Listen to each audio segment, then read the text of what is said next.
Dunia ina binadamu ambao wamefanikiwa na ina binadamu ambao bado hawajafanikiwa. Asilimia kubwa ya binadamu ambao bado hawajafanikiwa ni binadamu wenye hofu. Je, unaweza kujiuliza ni kwa nini wanadamu wanapokuwa na hofu huwa ni vigumu sana kuweza kufanikiwa kama binadamu wasiokuwa na hofu? Ndani ya video hii nitakwenda kukuambia sababu mbalimbali ambazo hupelekea binadamu wenye hofu iwe ngumu kufanikiwa ukilinganisha na binadamu wasiokuwa na hofu. Kama nawe ni miongoni mwa binadamu wanaotamani kujifunza kuhusiana na jambo hili, basi video hii imetengenezwa mahususi kwa ajili yako. Ili uendelee kujifunza mambo mbalimbali kupitia video zetu, jiunge nasi kwa kusubscribe katika chaneli hii ya Fafanuo Media. Hapo utakuwa wa kwanza kupata video zetu pindi tunapoziweka kwenye chaneli hii. Hautajutia MB zako, kwani mara zote tunajitahidi kuwa bora zaidi ya jana. Asante, enjoy. Zifuatazo ni sababu mbalimbali ambazo hupelekea asilimia kubwa ya binadamu wenye hofu washindwe kufanikiwa katika maisha yao. Namba 1, hofu huwazuia wanadamu kuchukua hatua katika maisha yao. Vipo vikwazo mbalimbali ambavyo hupelekea asilimia kubwa ya binadamu ambao bado hawajafanikiwa washindwe kufanikiwa katika maisha yao. Moja kati ya vikwazo ambavyo huwazuia wanadamu kupiga hatua ni hofu. Mwanadamu anapokuwa na hofu, atakuwa anashindwa kuchukua hatua katika maisha yake, kwani watu wengi wenye hofu mara nyingi husita kufanya maamuzi na kuchukua hatua muhimu katika kuhofia kushindwa, kukosolewa, kukataliwa ama kupoteza kile ambacho wanatakiwa kukiwekeza katika jambo fulani. Kitu ambacho wanakisahau, mafanikio yanahitaji hatua thabiti na wakati mwingine maamuzi hatari, kitu ambacho hofu huzuia. Kwa mfano, unaweza ukakuta mtu ana wazo zuri la biashara, anaendelea kubaki na wazo hilo bila kuliweka katika utendaji. Huyo ni mwanadamu ambaye hawezi kufanikiwa katika maisha yake kwa sababu anaogopa. Huenda atakapolifanya wazo hilo, labda atapoteza kile ambacho amekiwekeza. Binadamu waliofanikiwa wana ujasiri wa kuthubutu. Kama nawe ni miongoni mwa binadamu wanaotamani kufanikiwa kuliko binadamu wengine, jenga utamaduni wa kuthubutu. Kuishia kuwa na wazo bila kulitendea kazi ni sawasawa na bure. Namba 2, hofu huua ubunifu na uthubutu katika maisha ya mwanadamu.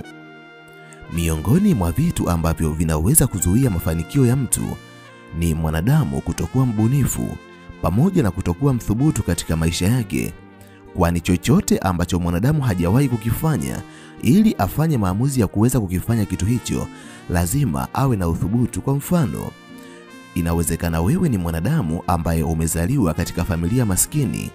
Familia hiyo ni maskini kwa sababu haijawahi kujihusisha na biashara yoyote katika kipindi chote cha maisha yenu. Ili uweze kufanikiwa, lazima uwe na uthubutu wa kufanya kitu ambacho familia yenu haijawahi kukifanya. Lakini kwa sababu unakuwa unaogopa, yani hauna uthubutu katika maisha yako wala hauna ubunifu katika maisha yako, utaendelea kuishi maisha ambayo yanafanana na yale ambayo familia yako ilikuwa ikiishi. Ubunifu na mafanikio ni vitu ambavyo vinaendana katika uelekeo mmoja. Asilimia kubwa ya binadamu wabunifu wamefanikiwa katika maisha yao. Hivyo, mafanikio ya kweli yanahitaji mtu awe tayari kufikiria nje ya mipaka yake, awe tayari kufanya majaribio, awe tayari kutengeneza utofauti wa kitu ambacho anakifanya dhidi ya watu wengine. Lazima awe tayari kuishinda hofu ambayo inamzuia kuwa mbunifu na kuthubutu katika maisha yake, kwani mwanadamu atakapokuwa mbunifu atakuwa na uwezo wa kuitengeneza njia mpya ambayo itakwenda kuleta mafanikio ya kweli maishani mwake. Namba 3, hofu huleta negative energy katika maisha ya mwanadamu, ikiwa ni pamoja na kuijenga sauti ya ndani ya kushindwa, negative self talk. Asilimia kubwa ya binadamu waliofanikiwa huwa wanajinenea maneno ambayo yako positive, na maanisha positive self talk.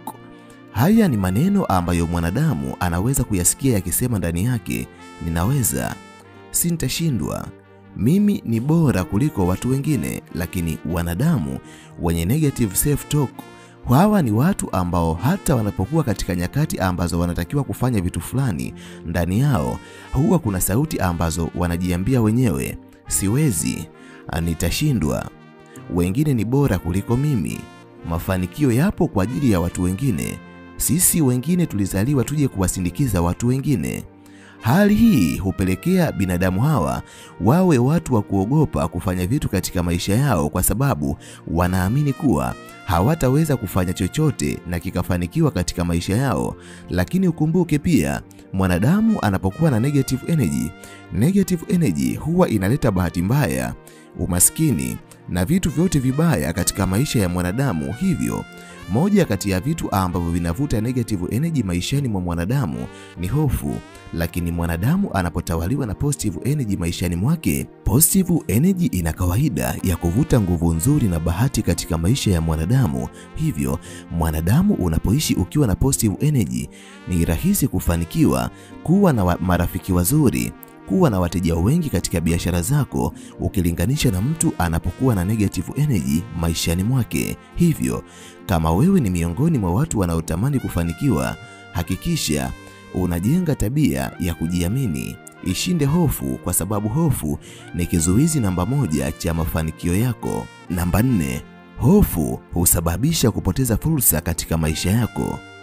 Asilimia kubwa ya binadamu wenye hofu maishani mwao huwa hawawezi kutumia fursa ambazo zinajitokeza katika maisha yao, kwani wanapokutana na fursa ambayo wangeweza kuitumia kubadili maisha yao, huwa wanajikuta wanahofia kuthubutu kujifungamanisha na fursa hiyo.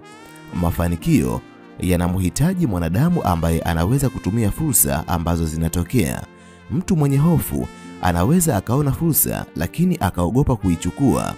Wakati mwingine hufanya maamuzi ya kuchukua kuchelewa sana katika maisha yake, jambo ambalo hupelekea mwanadamu huyo ashindwe kufanikiwa. Kama wewe ni mwanadamu ambaye unatamani kufanikiwa katika maisha yako, fursa inapokuja katika maisha yako, usijiulize mara mbili, itumie fursa, kwa sababu wakati mwingine fursa inaweza kuja mara moja na isijirudie tena maishani mwako. Namba 5, binadamu wenye hofu wana kawaida ya kuahirisha vitu katika maisha yao, yani procrastination.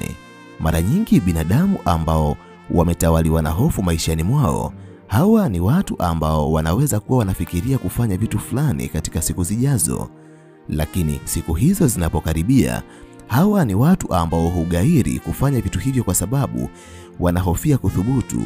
Kwa sababu ya woga, mtu uhairisha kufanya kitu ambacho alipanga kukifanya. Kuna muda ambao maamuzi magumu yanahitajika katika maisha ya mwanadamu ambaye anatamani kufanikiwa maishani mwake, lakini binadamu wenye hofu wanahofia kufanya maamuzi magumu. Ni watu ambao wanaweza kupanga kufanya kitu fulani baadaye, lakini muda huo unapofika, kwa sababu ya hofu ambayo ipo ndani yao, wanaogopa kuianza safari ya mipango ambayo walijipangia. Na ndiyo maana binadamu wa kundi hili ni vigumu sana kupiga hatua mpaka pale wanapofanya maamuzi magumu ya kuishinda hofu katika maisha yao. Mimi kwa leo naomba niishie hapa. Kama nawe ni miongoni mwa binadamu wenye hofu, ninakushauri ishinde hofu na utakuwa mwanadamu mpya ambaye utakwenda kufanikiwa kuliko binadamu wengine. Asante, bye, nikutakie wakati mwema na tukutane tena katika video nyingine.